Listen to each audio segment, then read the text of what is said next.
Magandang araw mga kaibigan. Pag-usapan natin ngayon, bigyan ng reaksyon itong mga pahayag ni Senator Marcoleta tungkol sa kanyang investigation sa Blue Ribbon. Pinahayag niya na personal daw silang nagkita, nagmeeting ni President Marcos Jr. At ano ang napag-usapan nila sa meeting na yan? Galing. Okay, so pakinggan natin siya. Imbestiga, yung unang araw na investigasyon, Opo. nag-ausap kami ng Pangulo. Ba? At siya mismo ang nagbigay ng ilang mga detalye na kakailanganin ko. Kailangan malaman ng taong bayan ito. Wow. Yan ang malaking balita ngayon. At Opo. sinabi niya sa akin, sana ay magtagumpay ka. Kaya, para dyan sa gumawa ng komunikasyon na yan, hindi. Ang Pangulo mismo ay nagbigay ng pahiwatig na sana magtagumpay ang iyong pagtinig. Mukhang hindi po ata alam ni Auntie Claire yan, Sen. Kasi si Auntie Claire ang nagsabi nun na para bagang sa kanyang statement ay para bagang inuunahan daw ng Blue Ribbon ang investigasyon pinag-utos ng Pangulo.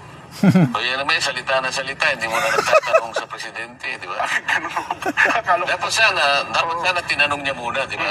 Para hindi siya lumilitaw na may pagkaano rin,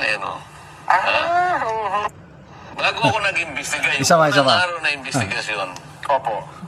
nag-ausap kami ng Pangulo. Ba? At siya mismo ang nagbigay ng ilang mga detalye na kakailanganin ko. Kailangan malaman ng taong bayan ito. Yan ang malaking balita ngayon, At Sen. Opo. sinabi niya sa akin, sana ay magtagumpay ka. Kaya, para dyan sa gumawa ng komunikasyon na yan, hindi. Ang Pangulo mismo ay nagbigay ng pahiwatig na sana magtagumpay ang iyong pagdinig. Mukhang hindi po ata alam ni Auntie Claire yan, Sen. Kasi si Auntie Claire ang nagsabi nun na para bagang sa kanyang statement ay para bagang inuunahan daw ng Blue Ribbon ang investigasyon pinag-utos ng Pangulo. O yan naman, salita na salita, hindi mo na nagtatanong sa presidente, di ba? Dapat sana tinanong niya muna, di ba? Para hindi siya lumilitaw na may pagkaano rin, Bago ako nag-imbestiga. Okay, so salamat Senator Marcoleta. Ngayon ko lang napag-alaman na nag-usap sila at dito ko makita ang determinasyon ni Pangulong Marcos na tuldukan itong issue na ito. So may narinig din akong statement ni Mayor Magalong. Tinanong siya ng local media at sa Baguio. Anong tingin niya, anong patutunguhan itong investigasyon nito? Sabi ni Mayor Magalong na seryoso si Presidente sa investigasyon ito at galit na galit daw siya. Ito, dalawa lang daw silang nag-usap, the Mayor and the President. Galit na galit daw ang Pangulo. Sabi daw niya, hindi ako aalis sa aking termino na walang mangyari. So, ibig sabihin, determinado siyang may mapanagot. So ang tanong, papaano?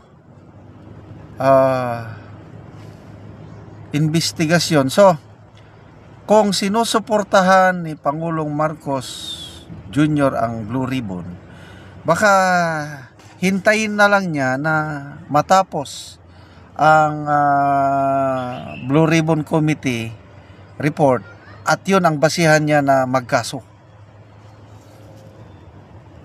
So, akala ko kasi ang Pangulo, magkakandak din siya ng sarili niyang investigasyon. Magbuo siya ng independent body. Isa ngayon, wala pa naman eh. So, to me, this is good news na walang sapawan ng rule dito. So, Blue Ribbon, mag-imbestiga kayo. Kung ano man ang findings yan, gagamitin namin, sasampan namin. Maganda yan eh. So, wala talagang sinasanto kung ganun. Kung nag-usap na ang Pangulong Marcos Jr. at ang Blue Ribbon Committee Chairman. That's good news. So, next na tanong is, ang tanong ngayon is yung i-offer kay General Torre na trabaho na anti-corruption related. Okay, yung kay General Torre, anti-corruption na job yung ibibigay sa kanya. Ano kaya? Ito na ba ang separate investigation na gagawin ng Malacanang at si General Torre ang mangunguna? To me, yung ginawa ni General Torre kay Tatay Digong, hindi talaga katanggap-tanggap yun. Masamang loob ko. But, iset aside lang muna natin yun. Kasi, ang kalaban natin ngayon, grabing problema natin itong corruption sa flood control project. Kung i-designate ni Pangulong Marcos Jr. si General Torre na mag-imbestiga, palagay ko may maitutulong siya. Dahil nga, isa siyang pulis.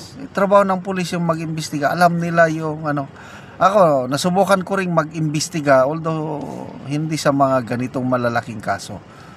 Nag-imbestiga ako ng mga abuso ng mga sundalo namin noon. Talagang napadischarge ko, naparusahan yung mga sundalong nang aabuso. So may konting knowledge lang ako sa investigasyon. So ito ngayon kay malawakan, malalim na korupsyon, kailangan natin ng magagaling na investigador. Ayan, sana si Mayor Magalong kailangan tinanggihan ng Pangulo. Ito ngayon, si General Torre, kung ilagay siya na head ng Malacanang investigating body, sana, ito na.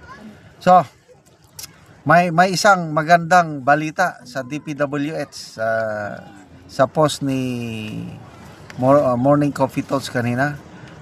Balita lang ito na nakareceive siya ng text na ang mga members ng Bids and Awards Committee ng DPWH ayaw na daw basta-basta pumirma sa mga dokumento. Na this is good news kung totoo yun, dahil once na ang Bids and Awards Committee gagawin niya ng eksakto yung trabaho niya, wala nang makakalusot na korupsyon. So sana tuloy-tuloy na ito, magbunga na ang effort natin lahat para labanan ang korupsyon, dahil pera natin yan.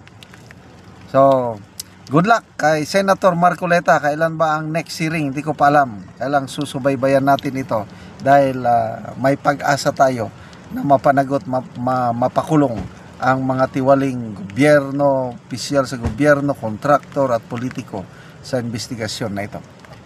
Okay, salamat mga kaibigan sa inyong pagsubaybay sa ating channel. Nakakatulong kayo ng malaki sa tribong Talandig ng Bukidnon, dahil ang